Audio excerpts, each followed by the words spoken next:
Good morning. It's good to see each one of you.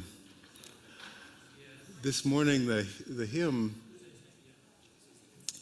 you may know, you may not. It's called There Is a Love. And if you do know it, I ask you to help me teach it. If you don't know it, it's pretty simple.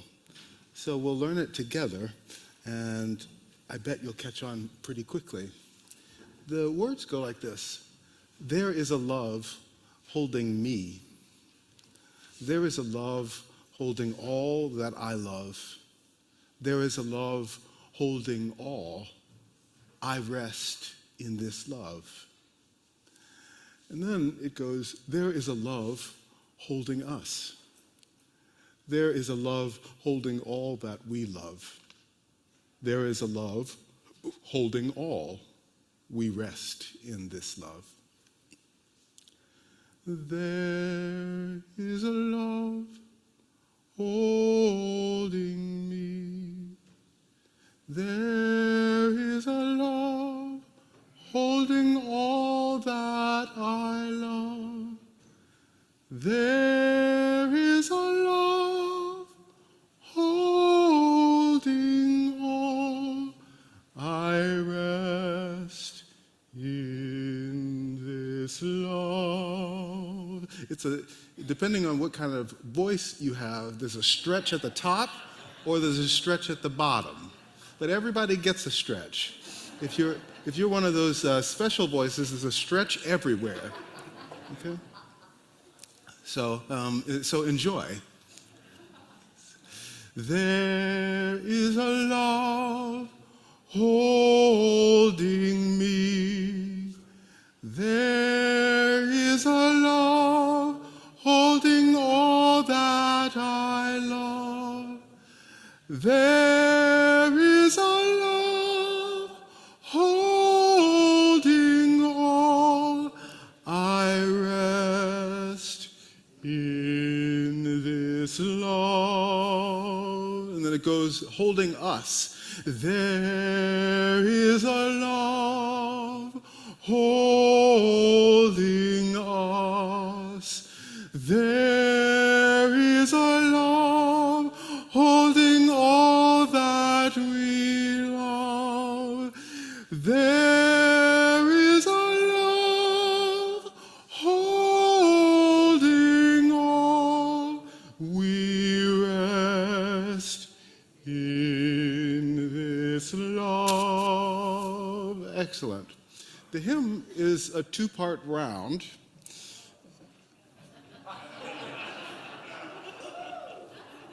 Surprise! I mean, you knew that was coming. Would you be group one? And if you think I mean you, I do. And would you be group two? Right? Yes. I appreciate the response. And we'll start with group one. We'll go, there is a love holding me. What?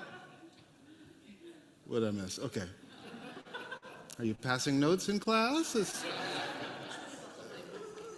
I see. Someone moved. Okay. Okay, fine. We'll start with there is a love holding me, that verse, and then we'll do there is a love holding us, that verse. It just goes right into it. Okay? Here we go. There is a love holding me. There is a love holding me. There is a love holding all that I love. I rest in this love. We'll go again, yeah? There is a love holding us, holding us. There is a love. There is a love holding us, holding us. There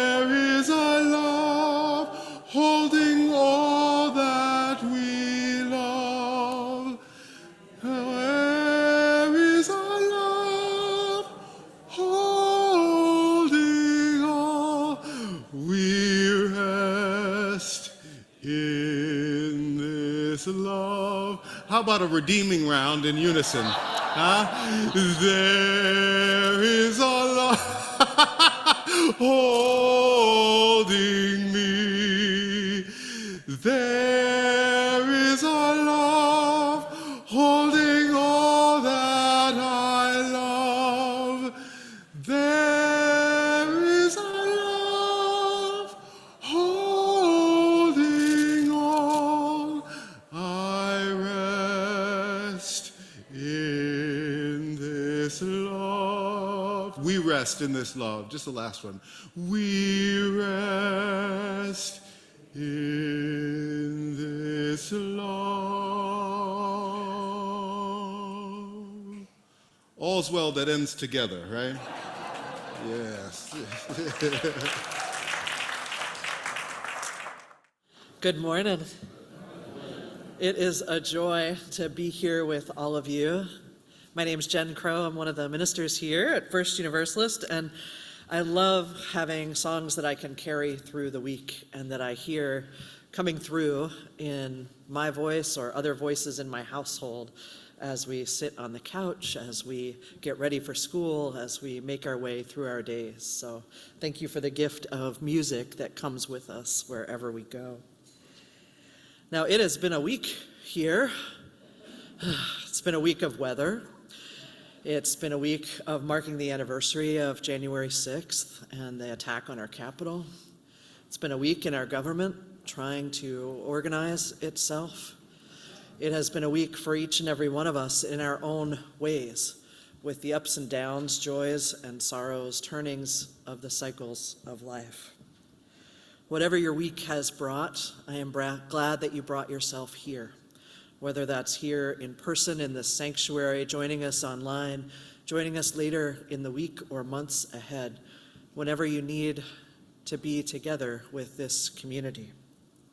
Here we make room for all that we bring, all that we carry. We make room for ourselves and for each other here in this community. And I wanted to tell you this week that from up here, I feel like I get the best view ever. I see all of you who are here with us in person.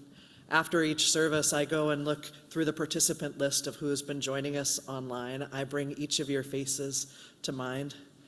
And when you are coming in, it's so wonderful to see how folks arrive, whether it's online or in person.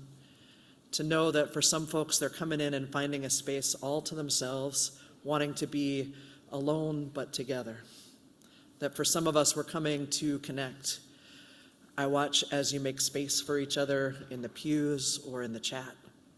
I'm grateful for the ways that we make room for each other here, scooching over whatever life-changing or regular, ordinary life has happened for us this week.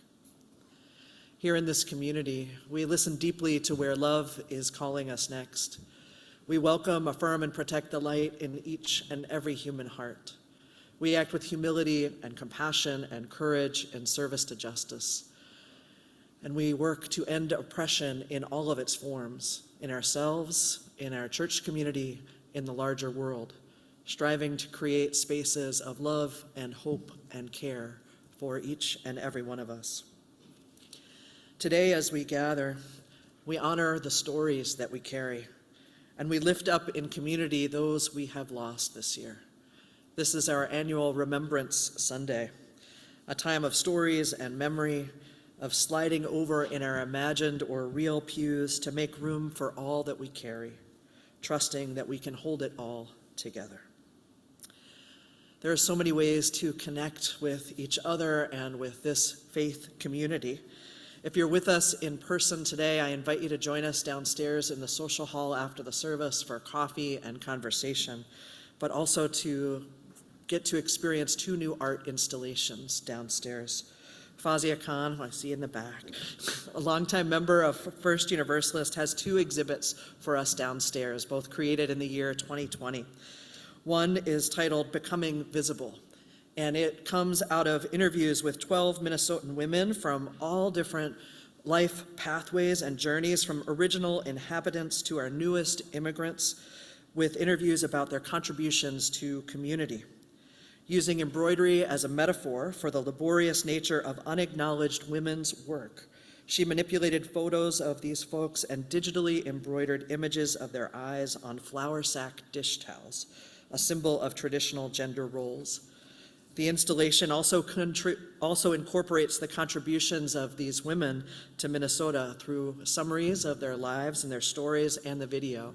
So please take time if you wish to meet up with Fazia to view the exhibit, to hear the stories and the videos, read them as well.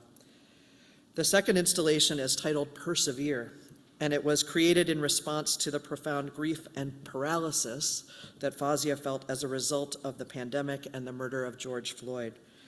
As an attempt to revive her creative juices, she challenged herself to draw one mandala a day on her iPad and post it to Instagram. Now, this was a contemplative process, a meditative way to center and rediscover joy in art making.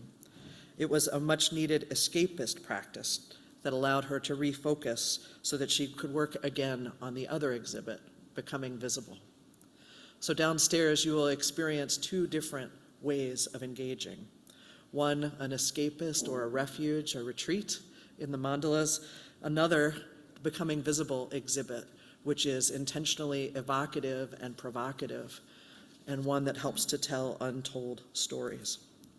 Now, like with any encounter we have at church, whether it is in worship or in our small groups or with art and music, as always, and especially today on Remembrance Sunday, I invite you to take good care of yourself, to move in and out as you need to talk with others as you need to stay quiet if you need to. Take good care of yourself and know that we on your staff are here for those conversations as well. I also want to let you know that we're coming together in community on Wednesday night for community dinner. There's still time to sign up. Visit our website and join us for breakfast for dinner Wednesday night, which is bound to be awesome.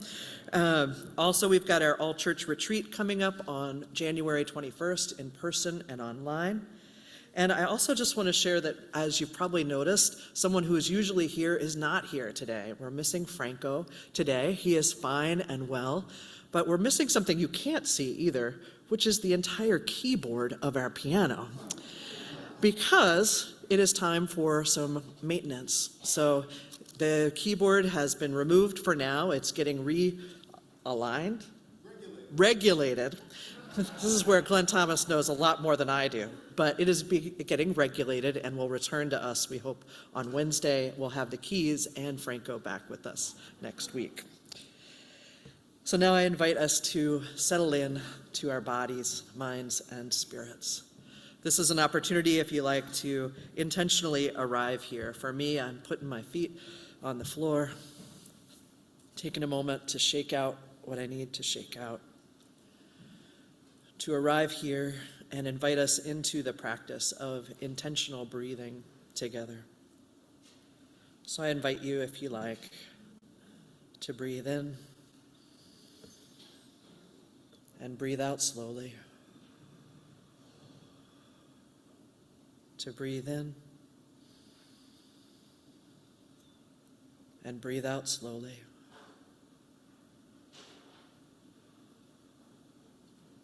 And once more, breathing in and out slowly.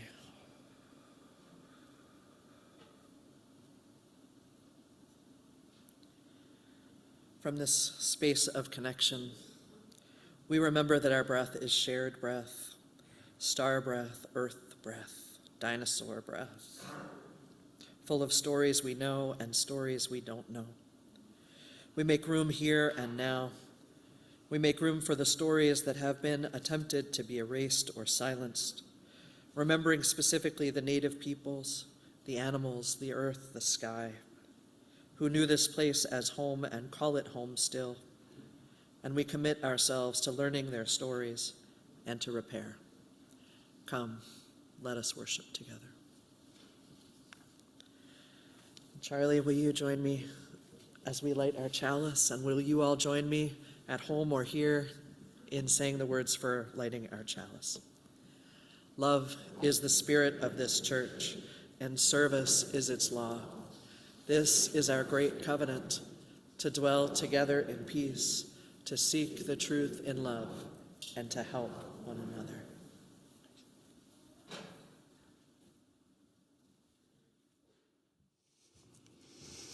Good morning. Good morning. I'm going to talk with you a little bit about good night to start. I want to share with you a little bit about my experience when my children were young of our ritual, not such a unique one, of nightly bedtime stories. This was such a ritual for so many years. I don't know when it stopped. You never know the last night that a thing will happen. But for so many years, every night before bed, my two kids and I, and sometimes my wife, would pile onto a bed and read stacks and stacks of picture books. It was such a precious time. And those books, it turns out, though they're called children's books, are full of all kinds of beauty and wisdom. That regular exposure to the art and the words of these poets and writers ministered to me every night for an hour, more if the children had their way. I would get to be in this kind of church-like experience with them, with minister after minister, bringing a story and a message. It was very, very precious time. After it stopped happening so regularly, I grieved for a while and eventually realized, children's books are still here, and I can still pick them up and read them if I want to. It's not the same, but I do have lots of excuses to do that, so I read a lot of children's books. And one that ministered to me that I thought of particularly for today's service, I think it came out fairly recently, and it's called When Sadness is at Your Door.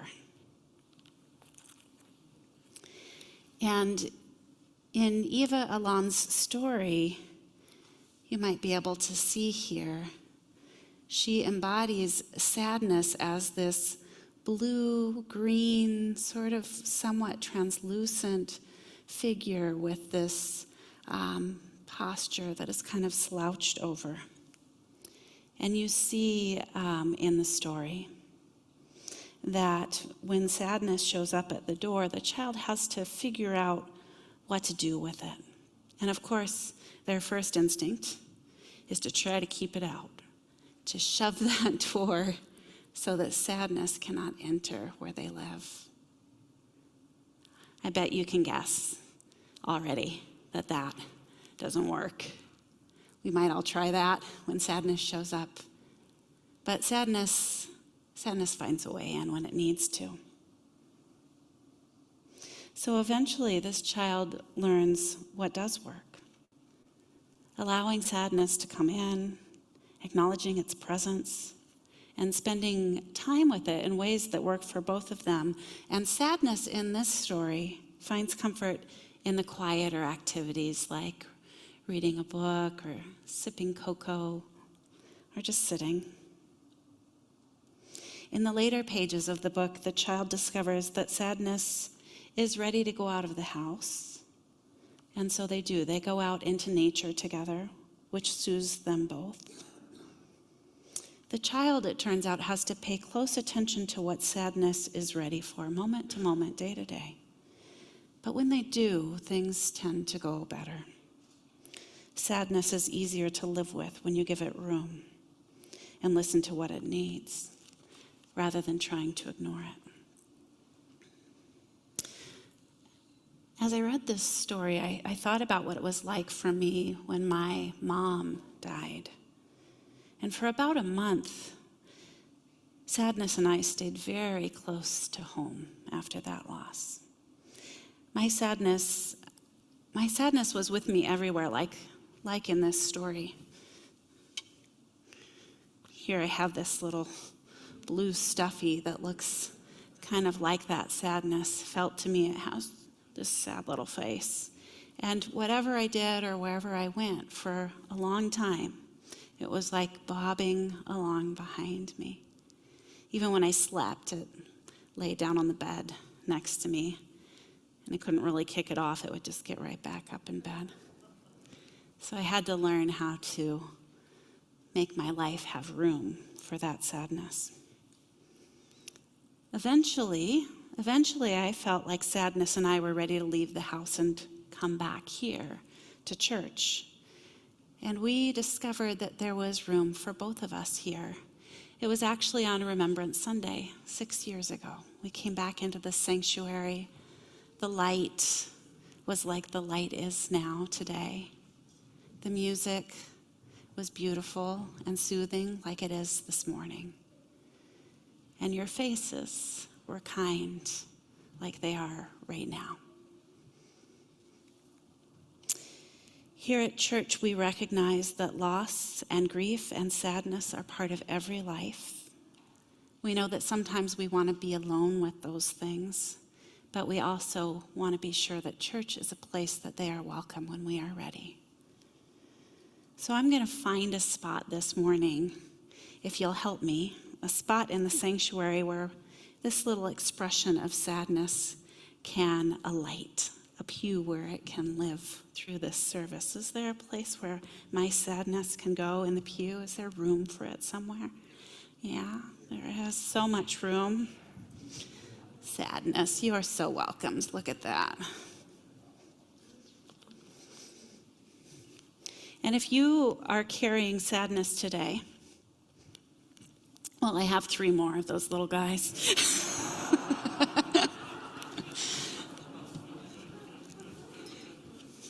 There's room for your sadness too.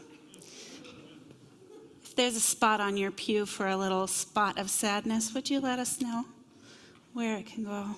Yeah, there's one here. There we go. Look at it. It wants to be with you.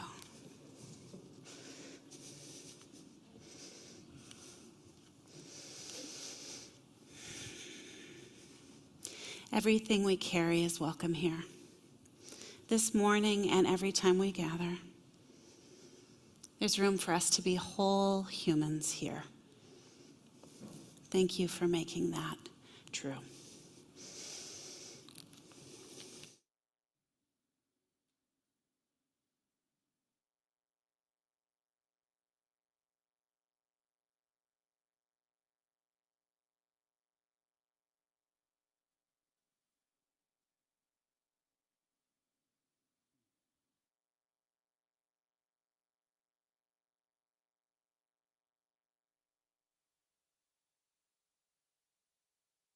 I wonder if we might sing a song together. The hymn is 346. 346, if you have a hymnal nearby you. It's called Come Sing a Song With Me.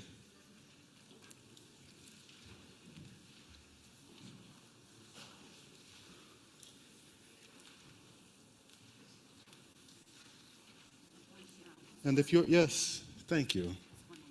There's one right there, yep. 346 is a pretty simple tune, and if you already know it and you're reading very well, then I invite you to help me teach it, because you'll catch on pretty quick. And the rest of us will learn pretty quickly, I bet. Come Sing a Song With Me is on 346, and we'll sing all of it together.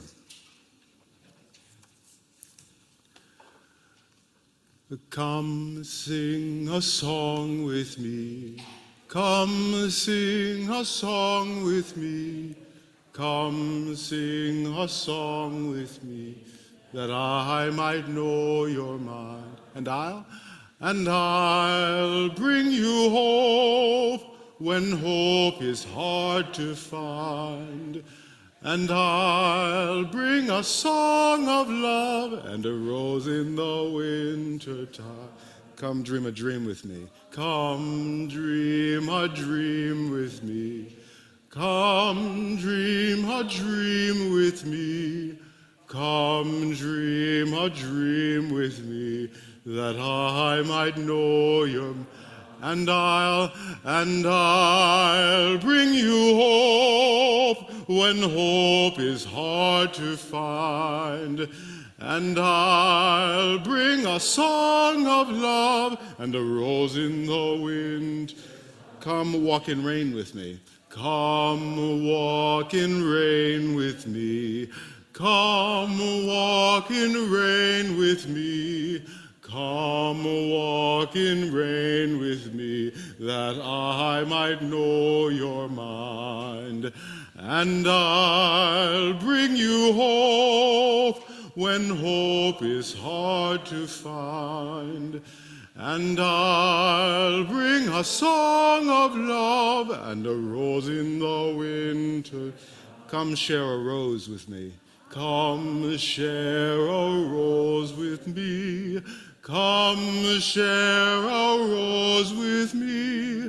Come share a rose with me, that I might know your mind. And I'll bring you hope when hope is hard to find.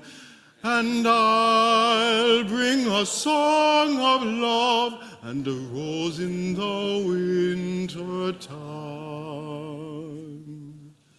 So may it be. Amen.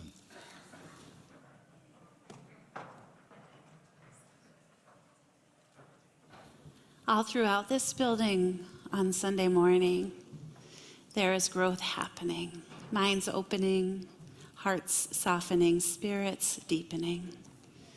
Now is the time where that begins in our religious education classrooms and continues in our sanctuary. I'll invite our 6th graders and older to head out to their classrooms now. And if you're new and in need of help finding where you're headed, you might ask just about anybody, or certainly me, and we'll help you find your way.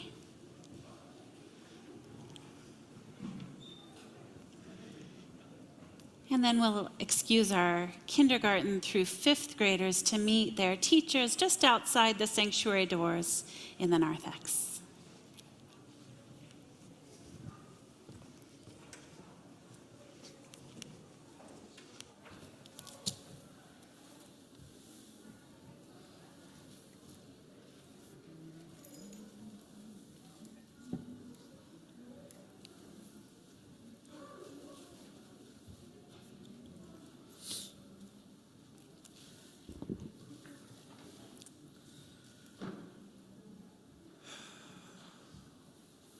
It is good to be amongst you all this morning.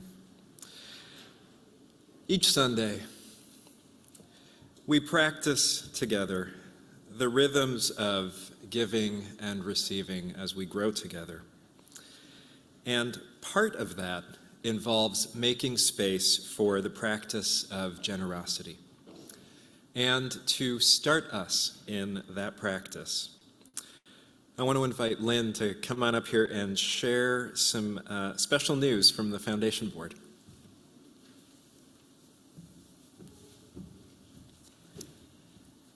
Thanks, Arif. I'm Lynn Broadus, and I'm a member of the church's Foundation Board, which is separate from the board. But the foundation is, as many of you, the old-timers know, the foundation was created in the 1980s after the sale of the settlement house, first Unity Settlement House, I think it was called, was condemned for expansion of the highway. And from the proceeds, the church set up a foundation that creates grants for community organizations. And so as a foundation board member, I'm asking you, something you probably don't get asked very often, help us give this year's money away. And the way that we ask you to do that is there's sort of a multi-part process in giving these grants away. We first ask for nominations from church members, and then we review those nominations, and we'll select a subset of those organizations. We'll reach out to the organizations we select and ask them to actually write a grant proposal. And then from those grant proposals, we'll make grant decisions. But that first step in creating the bigger list of, so that we have a good sense of what's going on in the community, we ask you to nominate organizations, grassroots, smaller organizations are the ones we tend to give grants to, doing work that's aligned with the church's mission. The applications, these nominations are due on Friday, January 27th, so that's just 2.5 weeks away. But it's really simple to do this. Go to the church website and then look for the Giving tab. And at the bottom of the list of things on the Giving tab, you'll see the foundation, First Unitarian Foundation, I think it's called, First Universalist Foundation. Sorry, I've belonged to too many Unitarian Universalist churches to keep all the names straight. And then you'll see the form. The form is very, very simple. We need the name of the organization. We need you to write a very small paragraph, 100 words or less, about why you're putting this organization forward. You don't have to, it doesn't have to be perfectly written or anything. And then we ask for names of 2 other members of the church that are also supporting this nomination. So please give this consideration. If you don't have an top-of-mind organization, talk to your family, talk to colleagues, talk to neighbors about who they know that may be in need and that are aligned with our church's goals. And again, Friday, January 27th, it's very important, January 27th is the deadline. So thank you so much for your help in this really rewarding part of our church here. And there is a table in the social hall where you can ask questions and learn a little bit more. Can we clap now?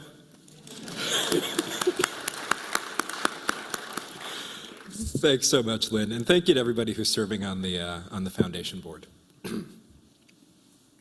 So that was part 1 of our practice of generosity. Part 2 this morning, if you worship with us on a regular basis, you know that each week we make time for the practice of generosity as we receive our offering. What you also might know is that the vast majority of the weeks, the offering goes out the door, the majority of the offering goes out the door to support organizations out in the community that we partner with. This morning's offering goes to support the work of Beacon Interfaith Housing Collaborative. If you all are familiar with Beacon, and if you're not, let me tell you a little bit about them. Beacon Interfaith Housing Collaborative, as the name implies, is an organization that we have partnered with for years and years and years to work to address questions of housing and homelessness in the Twin Cities metro area and around the state. Beacon is a longtime partner, and this morning's offering goes to support the important work that they're doing. So we really encourage you to be as generous as you're able.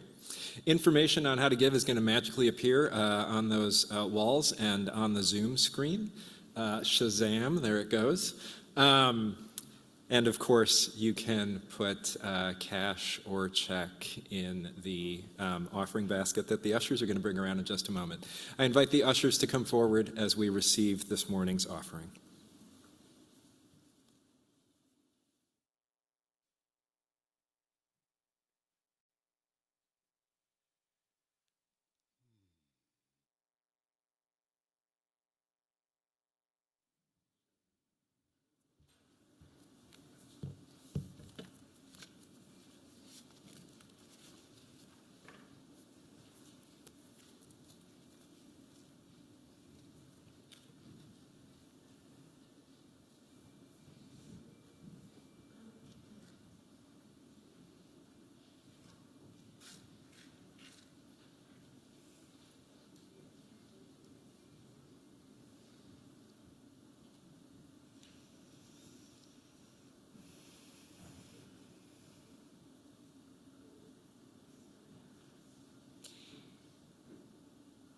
As our offering continues, hear these words. Kindness by Naomi Shihabnai. Before you know what kindness really is, you must lose things. Feel the future dissolve in a moment like salt in a weakened broth. What you held in your hand, what you counted and carefully saved, all this must go, so you know how desolate the landscape can be between the regions of kindness. How you ride and ride, thinking the bus will never stop. The passengers eating maize and chicken will stare out the window forever. Before you learn the tender gravity of kindness, you must travel where the Indian in a white poncho lies dead by the side of the road. You must see how this could be you, how he too was someone who journeyed through the night with plans and the simple breath that kept him alive. Before you know kindness as the deepest thing inside, you must know sorrow as the other deepest thing. You must wake up with sorrow. You must speak to it till your voice catches the thread of all sorrows and you see the size of the cloth.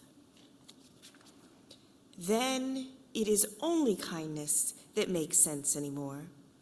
Only kindness that ties your shoes and sends you out into the day to gaze at bread. Only kindness that raises its head from the crowd of the world to say, "It is I you have been looking for," and then goes with you everywhere like a shadow or a friend. As I have been meditating on this, one of my favorite poems this week, I keep coming back to this phrase, "You must speak to sorrow till your voice catches the thread of all sorrows, and you see the size of the cloth." And in my mind's eye, I keep thinking of the aerial shots of the AIDS quilt. The size of the cloth. It goes on past where you can see if you are next to it, right? And then I'm thinking of my stole, this stole that was given to me by a dear friend in a clergy cohort of mine 4 years ago today as a gift. And I wear it a lot here. And one of you noticed it and said, "That's different than what I'm used to seeing in UU spaces. I can see the threads. I can see its imperfections. If you pull on it, something might come out." I was looking at Arif's thread earlier today, Arif's stole earlier today. It's a little more like a suit stole than a homemade stole. But there's something to that. When you pull on it, it comes apart a little, and all the threads feel it. That's how we are. Our lives are like these threads. Our sorrow is like these threads. Our healing is like these threads. Our joy can be like these threads. So we honor the cycle of life together, right? We are stitched together, our threads. Like these chancel flowers arranged by Meredith Sims in honor of Janet and Steve Merrill's 61st wedding anniversary.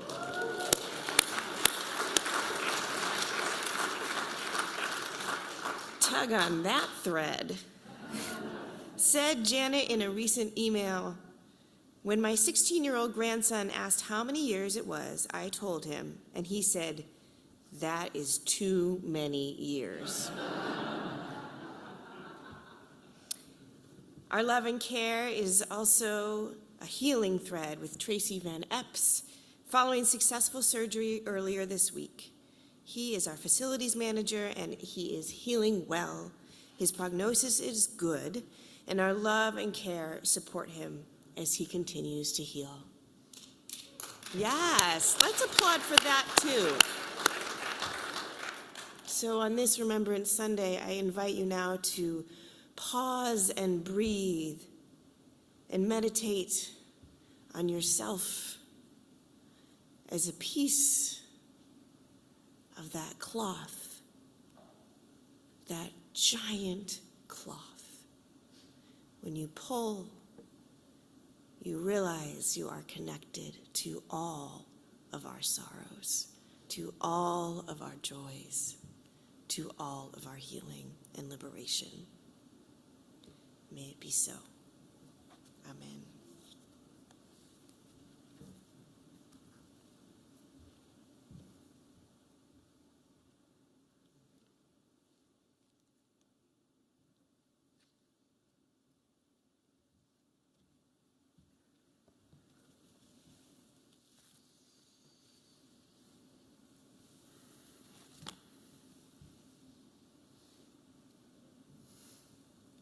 I mean, it is kind of a suit stole. You're not wrong. You know, one of the great joys of getting to serve with colleagues that I have known for a long time is not only that we get to nudge each other gently occasionally, but more importantly, that there's a way that we can offer teaching and preaching in unexpected ways and places. And that's very much how I am taking that invitation, Reverend Ashley. I feel simultaneously somewhat called out and overdressed at the same time. But more seriously, this is Remembrance Sunday. And what I'm sitting with, the invitation that I'm taking, is a question of how can we ask ourselves to take the risk of being in the fullness of our humanity? How can I ask you that? When there are no threads that you can see visible to pull on. When I am armored in a suit that says, I have everything together. Now the funny thing is that there are some imperfections in this stole, but you have to get very, very, very, very uncomfortably close. No, really, like we would both. There would be a lot of consent that you would need to ask for. You would have to get very close to see them. So I'm wrestling with that invitation. How do we ask each other to be human and yet show up armored, almost without thinking about it? So thank you for that. This is Remembrance Sunday. It is a time we turn our attention to loss in our lives. We make space, as we did in our story this morning. Space for the sadness, for the grief that sits amongst us even now, even behind our armor. Later in this service, we will name the people in the congregation who we have lost this year. We will light candles for them and for those beyond the congregation whose deaths we hold in sacred community. And we know that since we last gathered for this service, we have each experienced all manner of loss, be it the loss of a job or a relationship, a favorite place or practice no longer available. And so we begin our ritual of remembrance by naming in community the many losses that we carry on our hearts today so that we can practice a different kind of giving and receiving.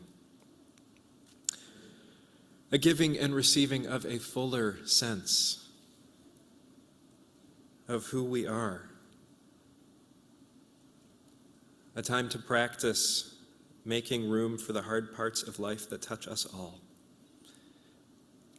a time to practice taking risks by sharing our hearts. So like the sadness that joined us in our story this morning, the sadness that even now is right next to some of you in the pews, we practice making room together, knowing that in community we can hold all that we carry. And so in just a few moments, I will invite you to name something that you've lost this year. A loved one, a family member, a friend, a friendship, a dream, marriage, faith in our civic institutions.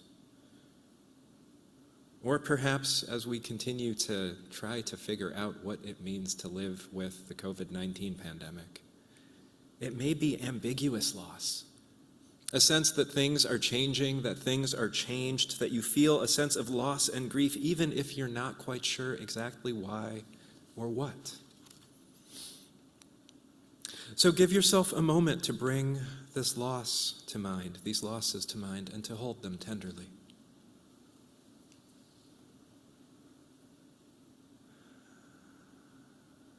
This is a brief moment when I will be inviting interaction with those sitting near you.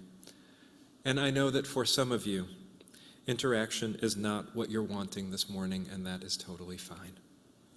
If you would prefer not to interact with anyone at all, please just place your hand over your heart and we will respect your desire to remain with your inner experience. Holding our experience in the sanctuary of our hearts is one way that we experience connection with the truth of this life. Another way that we do so is connecting with others. And so if you are comfortable doing so, I invite you to turn to someone sitting next to you, to introduce yourself, and to share with them something that you have lost in the last year. And if you would prefer not to share it out loud, that's fine too. You could just say that you would prefer not to share. And if you would prefer not to receive, you can say that too. This is how we care for each other. This is how we practice giving and receiving consent. You can share as much or as little as you would like. So I invite you to bring to mind something that felt permanent, something that is now gone. And then turn to someone near you to briefly share what it is that you lost, treating this time and this exchange as something sacred. We will call you back together with the sound of the singing bowl.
We light our first candle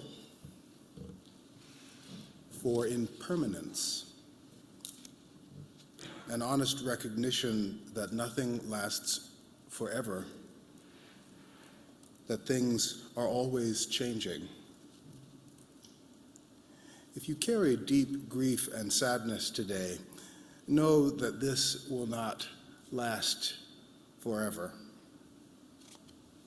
And if your cup is overflowing with joy, know that this too won't last always. Octavia Butler, the Black novelist, writes, "The only lasting truth is change. God is change." And so we light this candle in recognition of this holy thing, in recognition of our love for what death and loss can touch,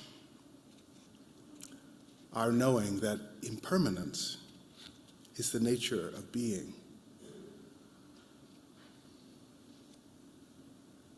There is a love holding me. There is a love holding all that I love. There is a love holding all. I rest in this love. And there is a love holding us.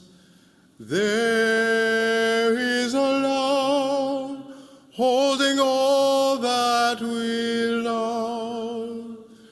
There is a love holding all.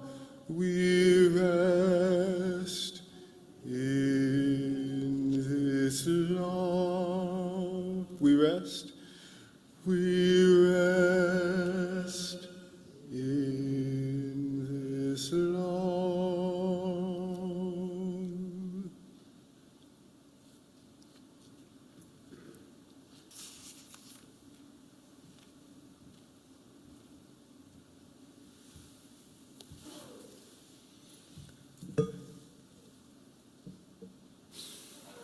We marvel. We marvel at the bodies that once were. And in our naming ritual, we will bring the dead close, the bodies that once were, and name them out loud. If you have lost a loved one this past year, you are welcome to come forward and speak into the microphone the name of the one you have lost and your relationship with them. For example, you might say, "Gloria, my mother." This morning, we will name the dead and remember all of the ways that we have been shaped by those who are no longer physically here with us. If you are online, Reverend Ashley will be receiving your names and passing them to us in the sanctuary. And so I invite you now to come forward, to share the names, and to light a candle for those who have died.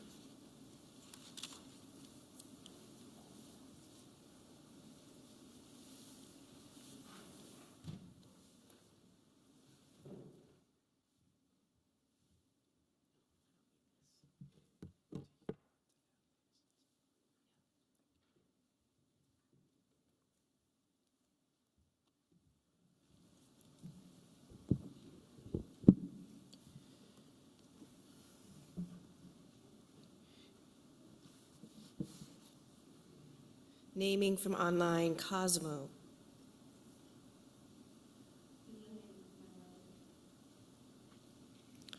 Marmee, Jillybean, Dennison, Weller, Thompson.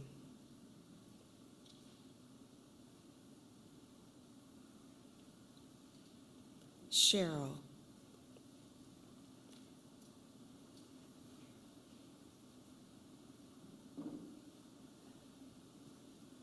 Josie, Catherine McFadden,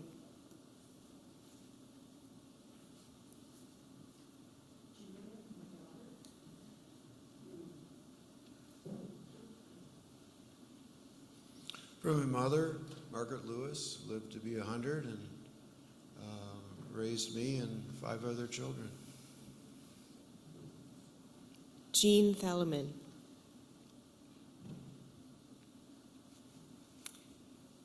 My mother-in-law, Bill's mom. Aunt Lois, Rita, close family friend. Cass, Shannon, a friend. Maya, Lionel, Liam, Our good friend Charlotte. The wife of Mumia Abu Jamal.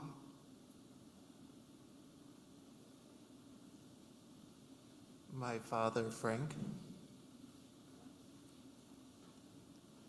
My daughter Karen, killed while doing an act of kindness for her mother by a hit-and-run driver.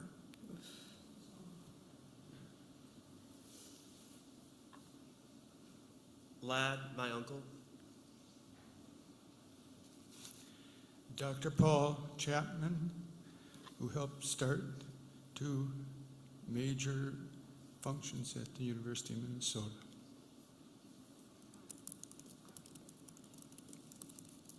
John, my sister Maggie, and my brother. Robert Cope, my husband. Peter, Elon, and Andy, my friends. Danny, my sister-in-law. members Julia Miller, Fred Johnson, Jean Johnson, David Ellenbecker. Tom, my husband, and our closest family friend, Adrian.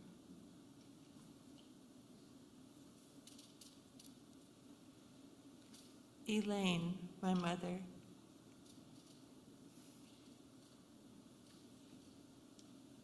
Nathan, my friend. Henry, my father.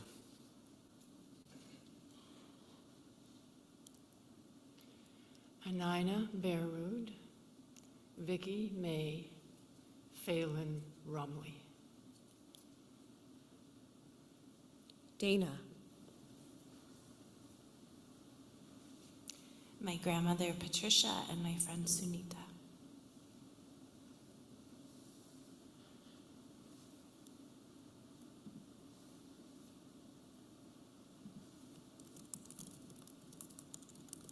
My friend Kurt, who is a jokester, which is why I think the candle went out as I read.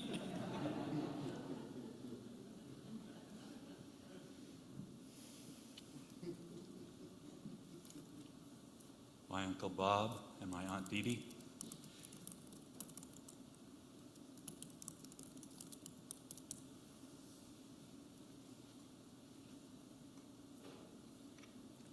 My Aunt Eleanor.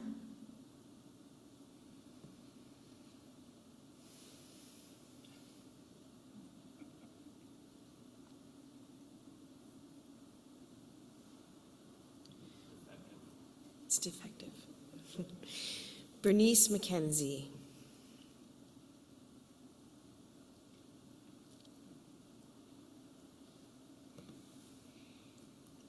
Andre, former colleague and teacher. EJ. My Uncle Eugene and my cousin Alice.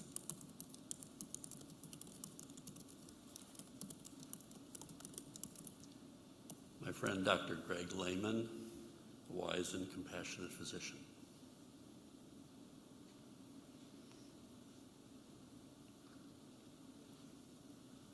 Forrest Smith, good friend and fellow traveler. Robert Kennedy.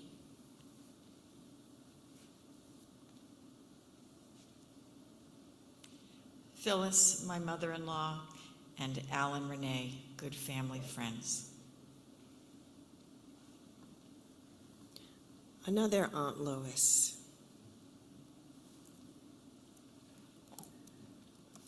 My Aunt Val and Susan, my friend, mentor, and dance partner.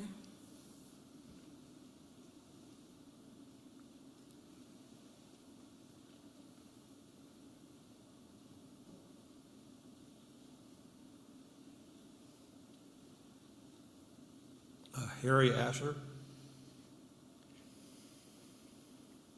Not a blood brother, but still a brother from St. Louis, Missouri.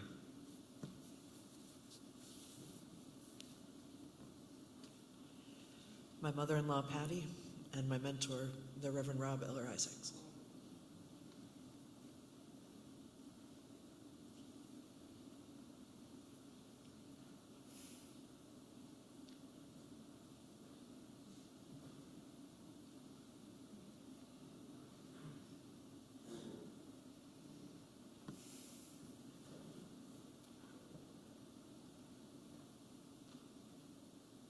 There is a love holding me.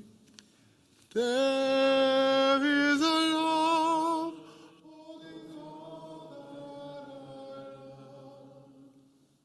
There is a love holding all I rest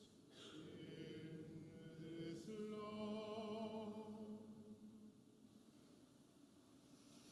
Adding Marie Listopad and Joanne Peterson.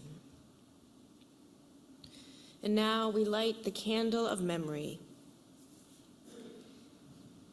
We light this candle for those who are gone, those who laughed, wept, lived, loved, worked, and moved among us, who live on in us and through us, through memory and story.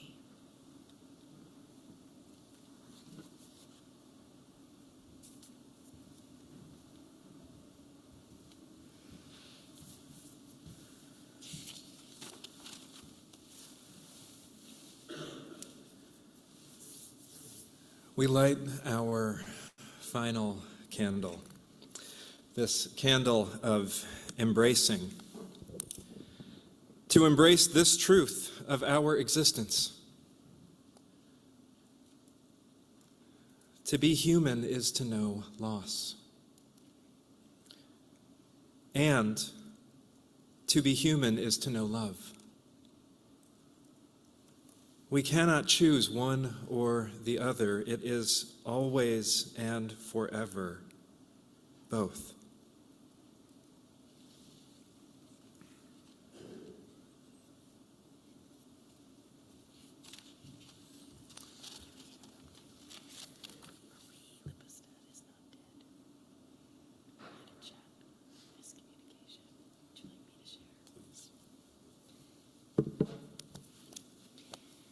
I interrupt our sacred moment to clarify that Marie is not dead.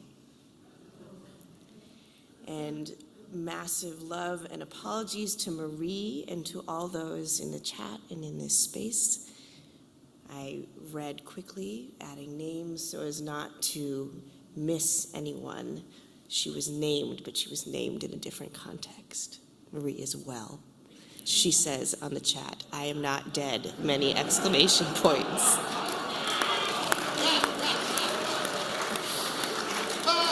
Marie, someday I will meet you and hug you with consent and apologize in person.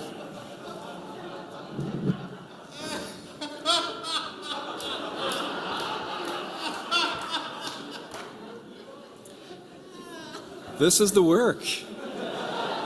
This is the work of being human.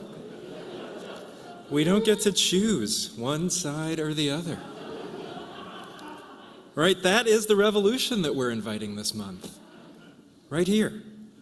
the full experience of being human in all of its contradictions. All of them. The contradictions, the inconsistencies, the threads that we hide or the threads that we show. Both and. The grief and the loss and the sadness sitting right beside our joy and celebration right in that very moment. The revolution isn't that we can acknowledge it. We've been doing that for a long time. The revolution that we're reaching for is that we can accompany more of the reality of what it means to be alive in this moment, which is full of complexity and contradiction and so many opportunities, far too many of them realized, to deeply hurt each other, whether we intend it or not. There is impact that we are taking responsibility for. There is impact of what happens when we show up looking all put together, not a thread loose, and then say, show us your messiness. There is impact. The revolution is that we are taking accountability and responsibility for it, so that we can accompany not just what we are familiar with, but perhaps most and especially that which we may not immediately recognize as our own. The revolution is being called into a practice of solidarity. When we say, because you are another human being, your suffering matters at least as much as mine does, and perhaps even more. Or, as Ram Dass said, we are all just walking each other home. May this knowing and holding in the care of this community be a resting place for us when we need it. A resting place as we rested in the held notes of that chant together. We rest in this love. May we hold this space of grief and care and love for others when we have it to give. May we hold this resting place for ourselves and others when we are in need of it. And may we remember always, in the words of Reverend John Cummins, that there is but one place where time and death have no dominion, and that place is love. May it be so, and amen.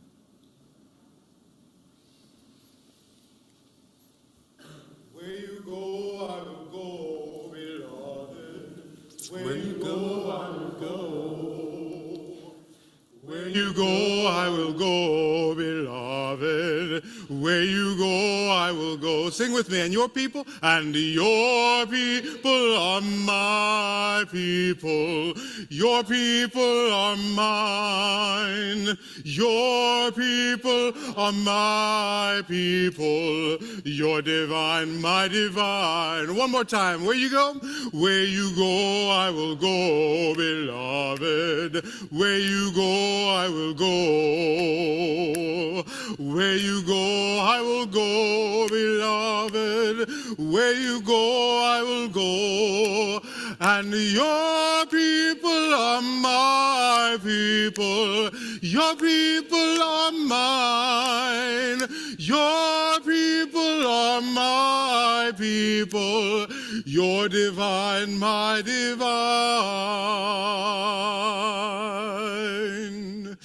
Go in peace, my friends. Amen.